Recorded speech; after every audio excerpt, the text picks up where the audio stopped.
তোমাদের সকলকে স্বাগত জানাচ্ছি তোমাদের সবচেয়ে প্রিয় ক্লাসে। তোমরা অবশ্যই জানো যে আমরা প্রত্যেক দিন রাত্রি ৮টার সময় জিকে জিএস এর ক্লাস করিয়ে থাকি। এই ক্লাসটা আমাদের ক্লাস নাম্বার 14।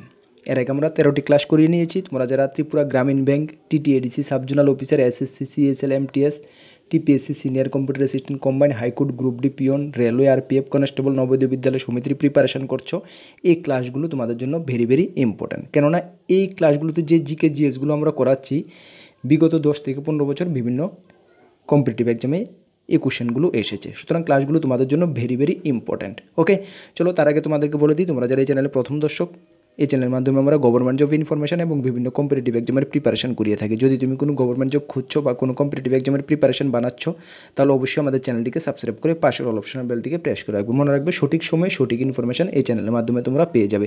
তাছাড়া তোমরা Tripura Gramin bank, TTADC, subzonal, SSC, CSL, MTS, TPSC, senior computer assistant, combine, high court, group D, peon, driver, railway, RPF, constable, Navodaya বিদ্যালয় সমিতি, সফেদের প্রিপারেশন করছো, তোমাদের জন্য আমাদের কাছে রয়েছে ফুল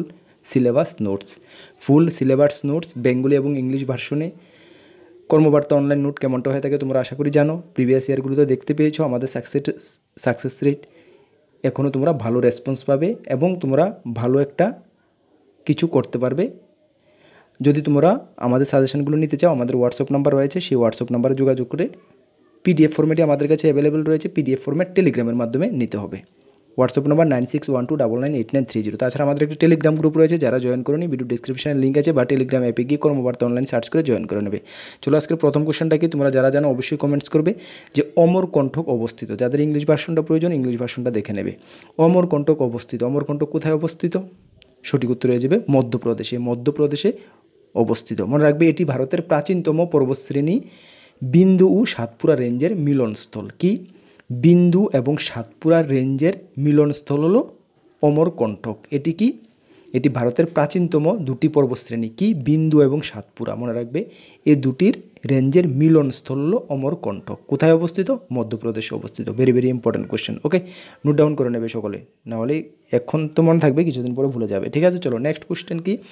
ILO এর সদর দপ্তর কোথায়? মনে রাখবে এই কোশ্চেনগুলো কোনো না কোনো এক্সামে এসেছে বিগত লাস্ট 10 থেকে 12 বছরে। ঠিক আছে, চলো ILO এর সদর দপ্তর কোথায় অবস্থিত? তাহলে ILO এর ফুল ফর্ম কি এটা আমাদের প্রথমে জানতে হবে। ILO international labour organisation. ঠিক আছে, ইন্টারন্যাশনাল লেবার অর্গানাইজেশনের সদর দপ্তর কোথায় অবস্থিত? সদর দপ্তর জেনেভাতে অবস্থিত। জেনেভা। ঠিক আছে, জেনেভা নামটা তোমরা সকলেই শুনেছো। ওকে, জেনেভাতে অবস্থিত। তাছাড়া তোমরা একটু মনে রাখবে যে জেনেভাতে আর কী কী সদর দপ্তর অবস্থিত, কোন কোন ডিপার্টমেন্টের। জেনেভাতে রয়েছে রেড ক্রসের সদর দপ্তর, WHO যেটা ওয়ার্ল্ড হেলথ অর্গানাইজেশন। তাছাড়া WTO এর সদর দপ্তরও অবস্থিত। WTO world trade organisation, world health organisation, world trade organisation, red cross, এইসবের হেডকোয়ার্টার কিন্তু জেনেভাতে অবস্থিত। তাছাড়া ILO এর ইন্টারন্যাশনাল লেবার অর্গানাইজেশনের হেডকোয়ার্টার কোথায় অবস্থিত? জেনেভাতে অবস্থিত। Very very important question. Okay, চলো নেক্সট কোশ্চেনটা দেখো। 3 নম্বর কোশ্চেন, নিম্নের কোন গুহা স্থাপত্য বিহারে অবস্থিত নয়? কি বলেছে? স্থাপত্য বিহারে অবস্থিত নয়। নিম্নের কোন গুহাটি স্থাপত্য বিহারে অবস্থিত নয়? অজন্তা গুহা। অজন্তা গুহা স্থাপত্য বিহারে অবস্থিত নয়। অজন্তা গুহা কোথায় অবস্থিত? এটি মহারাষ্ট্রে অবস্থিত, মহারাষ্ট্রের ঔরঙ্গাবাদে অবস্থিত। ঠিক আছে, মহারাষ্ট্রের ঔরঙ্গাবাদে অবস্থিত। অ্যাকচুয়ালি এই গুহাটি মানে হিন্দু ধর্মের জন্য এটা তৈরি করা হয়েছে, হিন্দু ধর্মের সম্বন্ধে এটাতে স্মৃতিতে এটা তৈরি করা হয়েছে অজন্তা গুহা। ঠিক আছে, অজন্তা গুহা এবং ইলোরা গুহা শুনেছো তোমরা। ইলোরা গুহা কিন্তু মহারাষ্ট্রের ঔরঙ্গাবাদে অবস্থিত। ঠিক আছে, চলো তাহলে কোন গুহাটা অবস্থিত নয়? অজন্তা গুহা। ঠিক আছে, সম্রাট অশোক যে আজীবন সন্ন্যাসীদের নির্মাণ করতে এই গুহাটা নির্মাণ করেছিলেন। মনে রাখবো অজন্তা গুহা কে নির্মাণ করেছিলেন? সম্রাট অশোক। ঠিক আছে, সম্রাট অশোক নির্মাণ করেছিলেন। মানে আজীবক যে সন্ন্যাসী রয়েছে তাদের নির্মাণ করে এই গুহাটি তৈরি করেছিলেন, তাদের জন্যই বিশেষ করে। হ্যাঁ, চলো নেক্সট কোশ্চেন দেখো। 4 নম্বর কোশ্চেন, কেরালার উপকূল ভাগ কী নামে পরিচিত? Very very important question. কেরালার উপকূল ভাগ কী নামে পরিচিত? এটি মালাবার নামে পরিচিত। মালাবার উপকূল। ঠিক আছে, কেরালার যে উপকূল ভাগ এটা কী নামে পরিচিত? মালাবার নামে পরিচিত। ঠিক আছে, অপশন এ হবে সঠিক উত্তর। যারা এই নাম্বার কমেন্টস করেছো একদম সঠিক। তারপর রয়েছে দেখো উৎকল। উৎকল কি? এটি উড়িষ্যার উপকূল ভাগ উৎকল নামে পরিচিত। নোট করে নাও যে কেরালায় আসবে এমন না, উড়িষ্যারও আসতে পারে। তাহলে উড়িষ্যার উপকূল ভাগ কী নামে পরিচিত? উৎকল নামে পরিচিত। এবং করমণ্ডল তামিলনাড়ুর উপকূল ভাগ করমণ্ডল নামে পরিচিত। কি? তামিলনাড়ুর উপকূল ভাগ করমণ্ডল নামে পরিচিত। এবং কর্ণাটকের উপকূল ভাগ কোঙ্কণ নামে পরিচিত। ঠিক আছে, কোঙ্কণ নামে পরিচিত কর্ণাটকের উপকূল ভাগ। ঠিক আছে, তাহলে একটি কোশ্চেন থেকে আমরা 4টি কোশ্চেন পেয়েছি। সবগুলো question very very important question. আর তোমাদেরকে আবারও বলবো, তোমরা যারা আগের ক্লাসগুলো অ্যাটেন্ড করোনি অবশ্যই অ্যাটেন্ড করে নোট করে নেবে। এখান থেকে আমাদের এই ক্লাসগুলোর টার্গেট হলো 100% তোমাদেরকে জিকে জিএস কমন দেওয়া। ঠিক আছে, আশা করি তোমাদের ভালো রেসপন্স পেয়ে যাবে জিকে জিএস থেকে এই ক্লাসগুলো যদি অ্যাটেন্ড করো। ওকে, সঙ্গে আমাদের নোটগুলো যদি একটু ফলো করো। ঠিক আছে, চলো নেক্সট কোশ্চেন দেখো, 5 নম্বর কোশ্চেন। নিম্নের কোন স্থাপত্য সম্রাট শাহজাহান নির্মাণ করেননি? নিম্নের কোন স্থাপত্য সম্রাট শাহজাহান নির্মাণ করেননি? কোনটা নির্মাণ করেনি? এর মধ্যে নির্মাণ করেনি আরামবাগ। হ্যাঁ, অপশন সি হবে সঠিক উত্তর। ঠিক আছে, আরামবাগ। হ্যাঁ, আরামবাগ নির্মাণ করেননি। ওকে, চলো তাহলে এখানে এতে কী রয়েছে দেখো, শীষমহল। শীষমহল এটা কোথায় অবস্থিত? তোমরা সকলে জানো শীষমহল আগ্রায় অবস্থিত। তারপরে লালকেল্লা কোথায় অবস্থিত? দিল্লিতে অবস্থিত। তারপরে রয়েছে তোমাদের তাজমহল, এটাও আগ্রায় অবস্থিত, আমরা সকলে জানি। ঠিক না? এগুলো একটু দেখবে, এগুলো এক্সামে আসে। হ্যাঁ, চলো নেক্সট কোশ্চেন দেখো, 5 নম্বর কোশ্চেন। নিম্নের কোনটি ঈশ্বরচন্দ্র বিদ্যাসাগরের বিখ্যাত রচনা নয়? ঈশ্বরচন্দ্র বিদ্যাসাগরের বিখ্যাত রচনা নয় কোনটি? কী হবে সঠিক উত্তর? সঠিক উত্তর হয়ে যাবে অগ্নি পরীক্ষা। এই যে অগ্নি পরীক্ষা, এটা ঈশ্বরচন্দ্র বিদ্যাসাগরের রচনা নয়। ঠিক আছে, অপশন ডি হবে সঠিক উত্তর। যারা ডি নাম্বার কমেন্টস করেছো একদম সঠিক। তাহলে এটা কার রচনা? এটা আশাপূর্ণা দেবীর লেখা বা রচনা, আশাপূর্ণা দেবীর। ঠিক আছে, অপশন ডি হবে সঠিক উত্তর। আর বুদ্ধোদয়, ভ্রান্তিবিলাপ, সীতার বনবাস, এগুলো সবগুলো ঈশ্বরচন্দ্র বিদ্যাসাগরের। ঠিক আছে, চলো নেক্সট কোশ্চেন দেখো, 7 নম্বর কোশ্চেন। নিম্নের কোন বৃক্ষ ক্রান্তীয় পর্ণমোচী অরণ্যের বৃক্ষ নয়? নিম্নের কোন বৃক্ষ ক্রান্তীয় পর্ণমোচী বৃক্ষের অরণ্যের বৃক্ষ নয়? তোমরা ছবি দেখেই সকলেই আনসার দিতে পেরেছো, কিন্তু এক্সামে তো ছবিটা থাকবে না। ঠিক আছে, তাহলে সঠিক উত্তর কী হবে? সঠিক উত্তর হয়ে যাবে রবার। অপশন সি হবে সঠিক উত্তর। ঠিক আছে, রবার। হ্যাঁ, রবার হলো ক্রান্তীয় চিরহরিত অরণ্যের বৃক্ষ। কি? ক্রান্তীয় চিরহরিত অরণ্যের বৃক্ষ। হ্যাঁ, এখানে বলা হয়েছে ক্রান্তীয় পর্ণমোচী অরণ্যের বৃক্ষ নয়। তাহলে রবার হলো ক্রান্তীয় চিরহরিত অরণ্যের বৃক্ষ। ঠিক আছে, অপশন সি হবে সঠিক উত্তর। Very very important question. চলো নেক্সট কোশ্চেন দেখো, 8 নম্বর কোশ্চেন। নাবার্ড প্রতিষ্ঠানটির সাথে জড়িত। নাবার্ড কিসের সাথে জড়িত? নাবার্ডটা কেন করা হয়েছে? নাবার্ডের ফুল ফর্ম কি? National bank for agriculture and rural development. ঠিক আছে, এগ্রিকালচার তোমরা পেয়ে গেছো, তাহলে তোমরা আনসারটা সঠিক দিতে পারবে। নাবার্ডের ফুল ফর্ম তোমরা জেনে গেছো, তাহলে এটি কিসের সঙ্গে জড়িত?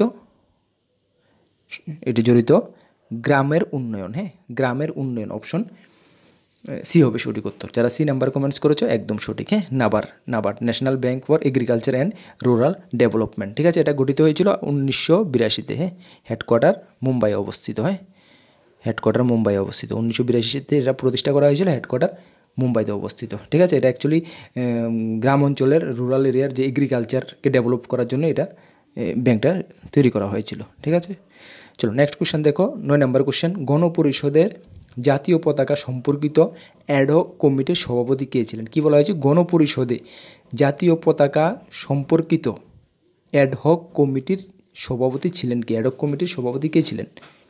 অ্যাডহক কমিটির সভাপতি ছিলেন doctor Rajendra Prasad. Option B হবে সঠিক উত্তর। ঠিক আছে, যারা বি নাম্বার কমেন্টস করেছে একদম সঠিক, ডক্টর রাজেন্দ্র প্রসাদ। ঠিক আছে, আর যে খরসা কমিটির সভাপতি কে ছিলেন? সভাপতি ছিলেন ডক্টর বি.আর. আম্বেদকর। ঠিক আছে, সভাপতি ছিলেন ডক্টর বি.আর. আম্বেদকর, অ্যাডহক কমিটির সভাপতি ছিলেন ডক্টর রাজেন্দ্র প্রসাদ। ঠিক আছে, ভেরি ভেরি ইম্পর্টেন্ট কোশ্চেন কিন্তু একদম। অনেকবার অনেক কম্পিটিটিভ এক্সামে এই কোশ্চেনগুলো এসেছে। ঠিক আছে, ভারতীয় সংবিধানের 280 অনুচ্ছেদের নিচের মধ্যে কোনটির উল্লেখ রয়েছে? এখানে কিসের উল্লেখ রয়েছে? 280 নং অনুচ্ছেদে। পলিটির কোশ্চেন একদম ভালো করে এগুলো দেখে যাবে। হ্যাঁ, ভেরি ভেরি ইম্পর্টেন্ট কোশ্চেন। কি সঠিক উত্তর কী হবে? সঠিক উত্তর হয়ে যাবে অর্থ কমিশন। হ্যাঁ, অপশন ডি হবে সঠিক উত্তর। অর্থ কমিশন ভারতীয় সংবিধানের 280 নং অনুচ্ছেদে উল্লেখ রয়েছে অর্থ কমিশনের কথা। ঠিক আছে, অপশন ডি হবে সঠিক উত্তর। যারা ডি নাম্বার কমেন্টস করেছো একদম সঠিক। হ্যাঁ, এই যে অর্থ কমিশন, এটা তোমরা সকলেই জানো যে অর্থ কমিশনটা অ্যাকচুয়ালি ভারতের রাষ্ট্রপতি প্রতি 5 বছরে অর্থ কমিশনটাকে গঠন করে, প্রতি 5 বছরে অর্থ কমিশনকে গঠন করে। ঠিক আছে, অর্থ কমিশনের মেন একজন সভাপতি থাকে প্লাস 4 জন সদস্য থাকে। ঠিক আছে, একজন, এটা 5 বছর পর পর রাষ্ট্রপতি দ্বারা এটা নির্মাণ করা হয়। একজন সভাপতি থাকবে এবং 4 জন থাকবে কি সহসভাপতি, হ্যাঁ, বা সহসভাপতি বলতে পারো বা সদস্য বলতে পারো, 1+4 মানে একজন সভাপতি থাকবে, 4 জন থাকবে সদস্য। ঠিক আছে, একদম ভেরি ভেরি ইম্পর্টেন্ট কোশ্চেন। আর যে এটা তো তোমার কেন্দ্রের, যদি বলে রাজ্য অর্থ কমিশনের সাথে সম্পর্কিত ধারা 243, হ্যাঁ 243 রাজ্যের যে যতগুলো রাজ্য রয়েছে ভারতের, সবগুলো রাজ্যের অর্থ কমিশনের ব্যাপার যেটা ভারতীয় সংবিধানের 243 নং ধারায় রয়েছে। ঠিক আছে, কোশ্চেনটা কিন্তু দুরকম কোশ্চেন।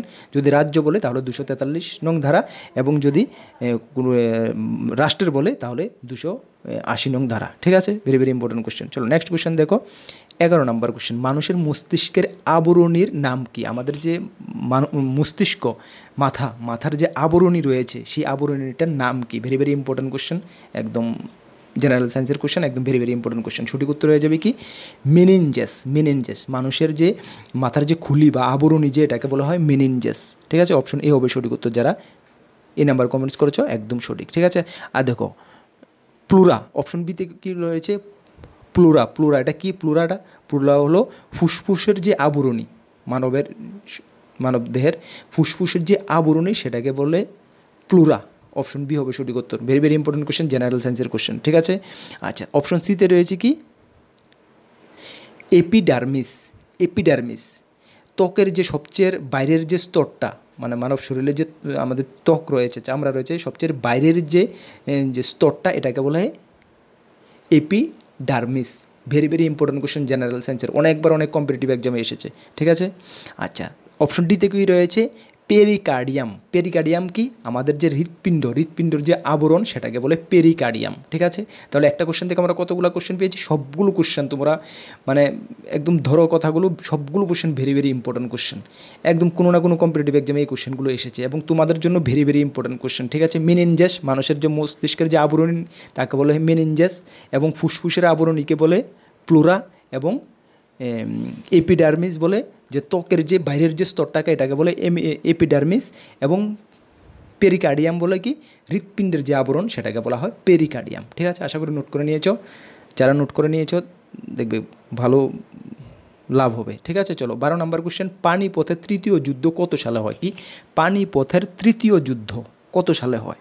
সেটা হয়েছিল 1761 সালে। 1761 সালে পানিপথের তৃতীয় যুদ্ধ হয়েছিল। অ্যাকচুয়ালি 1761 সালের 14ই জানুয়ারি, হ্যাঁ 14ই জানুয়ারি হয়েছিল পানিপথের তৃতীয় যুদ্ধ। কাদের মধ্যে হয়েছিল? মারাঠা সাম্রাজ্য এবং আহমদ শাহদের মধ্যে এই যুদ্ধটা হয়েছিল। কি মারাঠা সাম্রাজ্য এবং আহমদ শাহ, হ্যাঁ আহমদ শাহ দুরবানির সেনাপতির মধ্যে এই যুদ্ধটা হয়েছিল, মনে রাখবে। এই যুদ্ধে আহমদ শাহ কিন্তু